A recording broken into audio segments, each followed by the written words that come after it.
Friday, 3:45 p.m. Sid and Andy had arrived home from school. They went to watch some television to see whatever was on. As Sid was looking through the channels to find some shows for Andy to watch, he suddenly went into the news channel. More toys have been terrorizing lives of innocent people around the Tri-County area.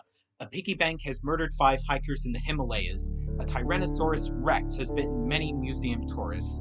And a dog with separate legs has mauled guards of the Tri-County Pound. And a two-legged horse has assaulted various individuals at the Tri-County Park, the male news reporter said.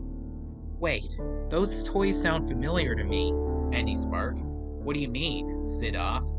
I had 4 toys who were a dinosaur, a piggy bank, a horse, and a stretchy dog. Those are Rex, Ham, Bullseye, and Slinky. Those toys have names? Sid asked in confusion. No need for more questions. We've got to get ready for the night, Andy interrupted, grabbing Sid upstairs to pack their gear to spy on the demented toys. 5:20 p.m. Sid and Andy packed all their gear to hunt for Rex, Bullseye, Ham, and Slinky. Got your stuff ready, Andy? Sid asked. Andy nodded. Yes, thanks for finding my missing army men for me, he replied. Scud, Sid's pet bull terrier, came walking up the stairs and into Sid's room. Hey, Scud, wanna go on a mystery with me, boy? Sid sparked. You have a dog? Andy asked in surprise. Why, yes. Scud used to chew up a lot of toys when I used to torture them for fun, but he can come useful for a night out, Sid replied. Hopefully he'll protect us, Andy hoped. Andy, Sid, and Scud walked out of the house to search for where the rest of the former's missing toys were. 6:50 p.m. Sid, Andy, and Scud had arrived around the Tri-County area. They looked around to find one of the demented toys, but there wasn't a single toy in plain sight. However, Scud began sniffing the air as if he was smelling food. Scud, what is it, boy? Sid asked. Scud began running into a direction that Andy and Sid didn't notice. Scud, where are you going? Come back! Andy called out as he and Sid chased after the bull terrier. As the 2 boys and the dog continued running, they noticed Andy's house.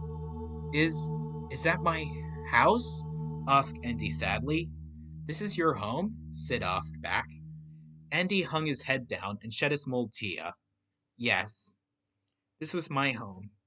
I moved into this house about 2 years ago because my mom was sick of you blowing up stuff next door, so we had to move. Sid's face grew into shock by what he heard Andy say, but later grew into sadness at the thought of what he had done in the past. I'm really sorry. I am, Sid sparked, trembling. Hey, your father was abusive to you. I understand you, Andy said to Sid, reassuring him with his hand on his shoulder.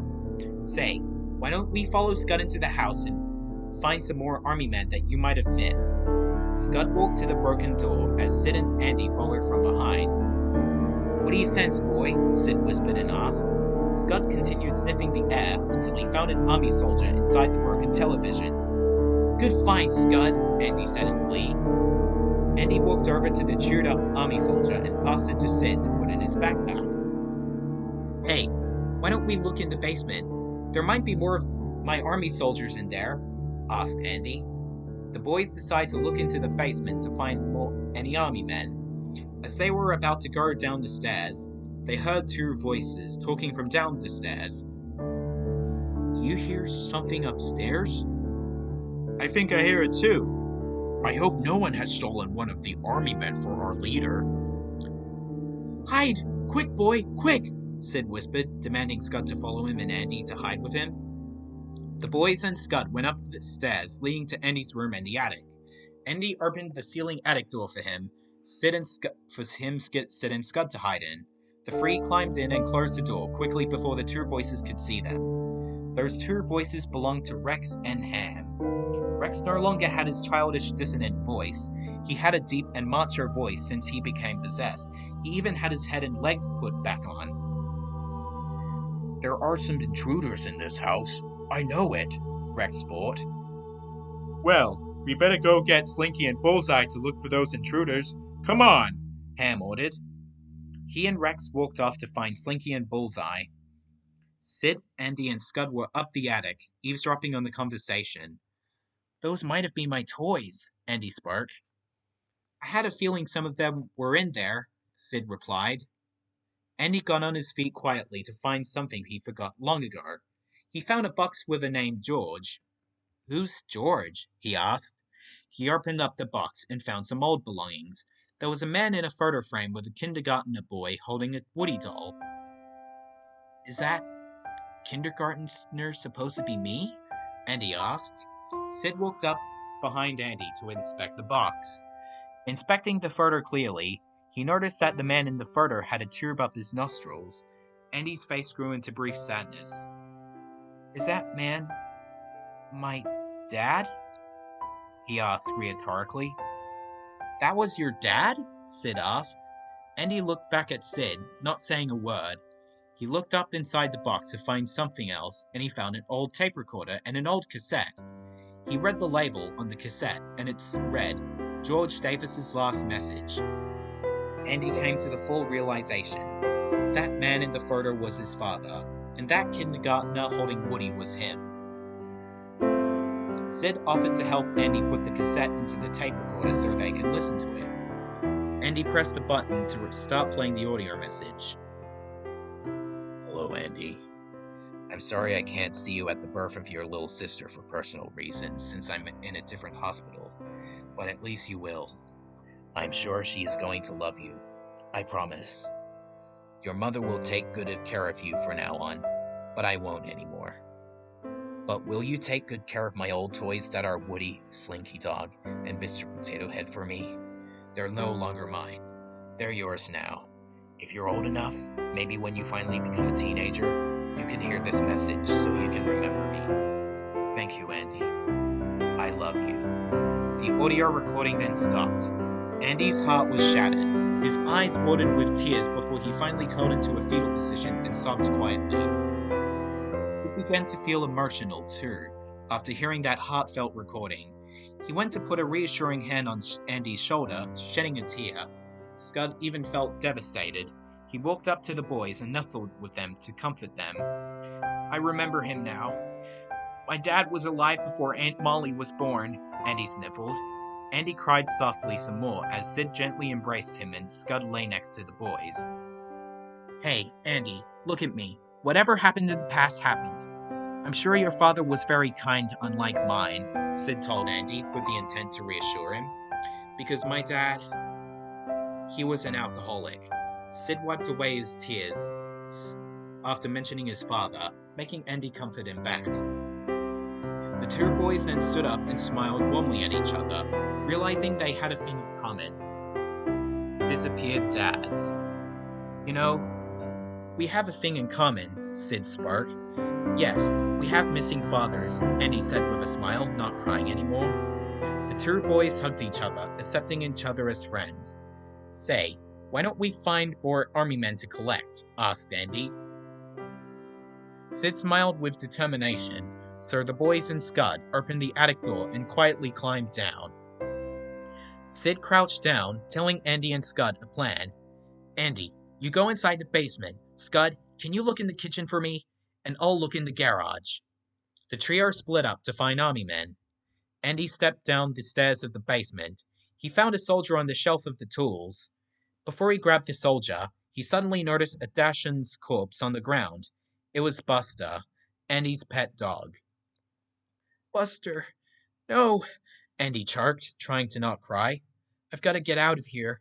Andy grabbed the soldier and went back up the stairs. Scud scavenged through the kitchen, sniffing his nose as usual. As he was looking around, he inadvertently knocked down a high chair which was presumably used for Molly. This frightened Scud when it fell, but he found another army man which fell with it. He bit onto the chewed army man to give it to Sid. Sid looked around the garage, finding Miss Davis's blue car.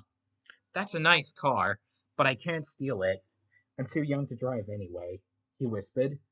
Suddenly, Sid noticed a broken window on the car and found an army man. Sid reached carefully into the car to grab the army soldier, but Rex popped up in Sid's face and roared loudly like an actual dinosaur or a monster.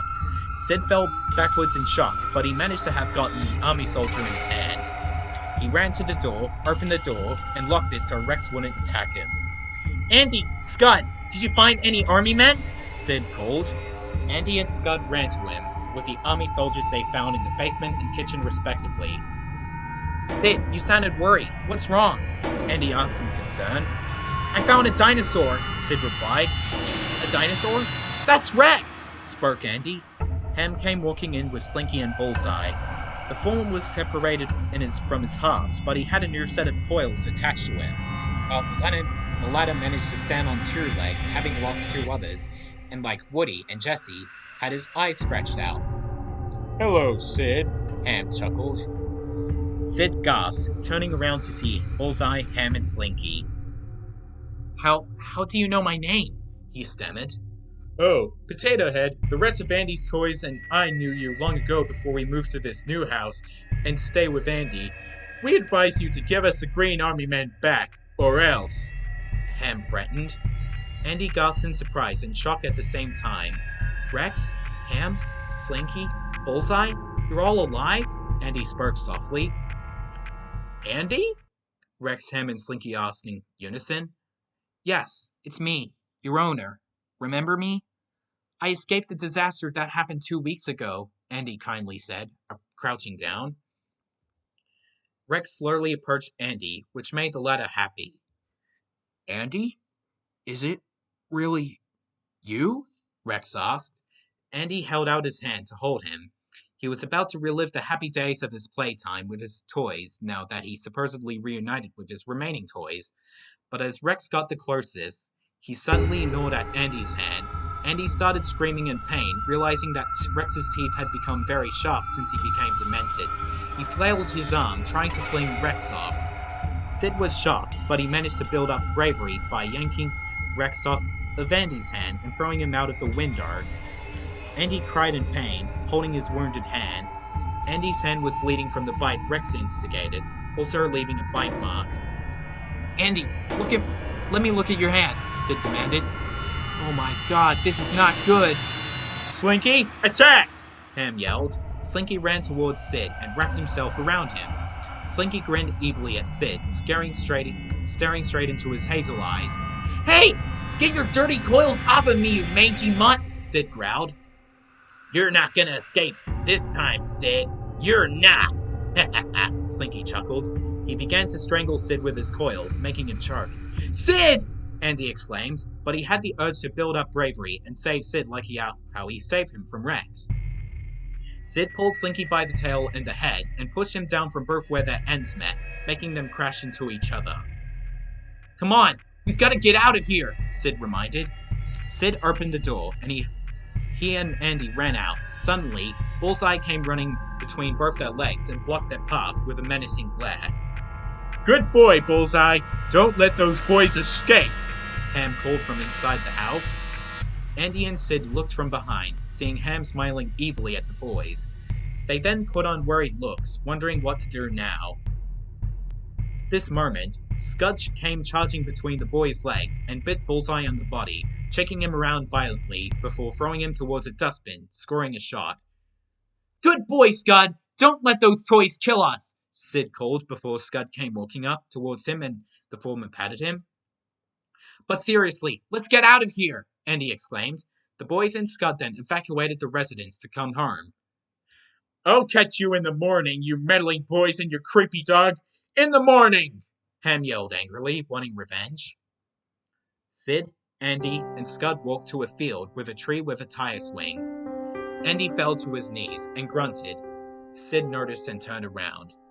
Andy, what's wrong? Sid asked. I'm in so much pain, replied Andy, holding his wounded hand in pain. Hey, take my hand and I'll bring you back, Sid reassured. No, leave me. I can't go any longer. Leave me there, Andy interrupted. Sid's face grew into shock and sadness. What? Why? You'll die, Sid stammered. I can't be happy anymore. My dad died, my toys became possessed and turned against me, and my family is dead. Now I'm going to stay until I decompose, Andy choked, starting to tear up. At that moment, Andy began to have broken heart syndrome by holding both his hands up to his chest, to where his heart was. Sid's face grew to a genuine look of sadness before he glanced at Scud. Andy, what else can I do? He asked. I don't know, Sid. I want to say thank you for defending me and for helping me. Andy grunted and choked, struggling to not cry. Sid found a nearby brick next to the fence. He thought for a moment before deciding he should end Andy's misery. How will I get rid of my depression? How? Andy cried, curling into another fetal position. As Andy continued to cry, Sid walked to the brick and picked it up. Scud looked concerned, wondering what Sid was about to do. I wish my family was still alive. My dad, too, spoke Andy again, still crying. Sid walked over to him, holding the brick. I don't have a family, I don't have a home, and I don't have any toys. Sid held the brick high up in the air, trying to not tear up at the sight of Andy. What is the last thing that will ever happen to me? Andy choked, not bothering to look behind him. His eyes glistened with tears. I'm so sorry, Sid choked. At that moment, Sid dropped the brick on Andy's head. The volume of the brick knocked Andy out cold as he collapsed to the ground, lying on the dirt. There was a wound on Andy's head, and blood began running out of the wound. Sid's mouth trembled, and his eyes began to water. He finally collapsed to his knees, buried his hands into his face, and began to weep. I'm sorry, Andy. I'm so sorry. You're at rest now. You can see your family again in the afterlife. And you can see your dad, too. He continued weeping before Scud came walking to him with a depressed look and licked him to comfort him. Sid hugged his dog and continued sobbing. At that moment, some plastic footsteps came approaching behind Sid and Scud. Sid looked behind, and that toy was Mr. Potato Head. Who are you? Sid stammered, wiping his tears away. It's me. Yes, Potato Head replied. He then noticed Andy lying dead on the ground. Oh my God, Andy! What happened to him? Mr. Potato Head asked. He died from broken heart syndrome, Sid replied, hiding what actually happened. Poor Randy. I didn't expect this to happen to him, Mr. Potato Head mourned. What are you talking about? Sid asked. Mr. Potato Head put his hands on his plastic potato body and made a very long speech. Well, ever since Woody told me that he terrorized you, I thought of replacing the batteries in Buzz with some outdated batteries so he could hunt down every evil toy abuser, like you. He went insane and killed most of all of us, but this is because he didn't know who he was killing at the time. When I changed Woody and Jesse's batteries, Buzz began to ally with them. For the toys who didn't use batteries, I fixed them by stitching Bullseye back together, putting Rex's head and legs back together, giving Slinky a new pair of coils, and fixed the broken dents on hands, torso, and body. They became evil, but it was a good thing because I want all the toys to hunt down every evil toy abuser. You did what? Sid exclaimed. Yes, I did what I had to do, Mr. Potato Head replied. And you are next. I stopped abusing toys. I don't need any toys to kill me, Sid growled. I don't care. You've done horrible things to many toys in the past. The past is still in history, no matter when it happened, Potato Head retorted. You spud-headed bastard! I will destroy you! Sid yelled angrily. Scud growled venomously at Potato Head. Oh, looks like you've never improved. See you tomorrow, Phillips, Potato Head improved as he walked off. Sid took a few deep breaths to calm down before glancing at Scud. What did he mean, see you tomorrow? Come on, boy. Let's go home. Sid and Scud walked off to go home and sleep. 8:55 p.m. As they got to the house, Sid quietly tiptoed up the stairs to not disturb his family until... Sid, you need to stop going out late at night. I understand that you have to spy on some possessed toys, but you should at least remind us before leaving, Hannah hissed from upstairs. Sid looked at her blankly until he walked into his room to sleep. He slumped down onto his bed as always. He thought of the time he killed Andy to put him out of his misery, Andy's toys terrorizing him, and the fact Mr. Potato Head was behind the toys being demented. Despite what had happened in the past few weeks, he still managed to muster up enough courage to hunt down more demented toys.